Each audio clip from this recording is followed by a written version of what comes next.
Okay. Okay. এতিয়া আমি সবে এটো ওয়্যারলেস চার্জিং দেখিছো এই অ্যাডাপ্টার ইয়াত থাকে মোবাইল ইয়াত একো ডাইরেক্ট ফিজিক্যাল কন্টাক্ট না থাকে তো এটো পাওয়ারটো ট্রান্সমিট হৈ যায়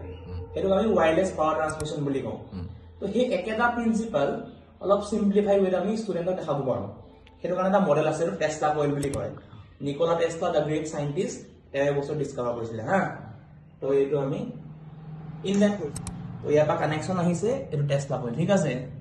এটা CFL বাল্ব একো কানেকশন নাই নো কানেকশন নো ব্যাটারি এনেটো আমি জানো যে ব্যাটারি নহলে পাওয়ার সাপ্লাই নহলে জ্বলিব না লাগে এটো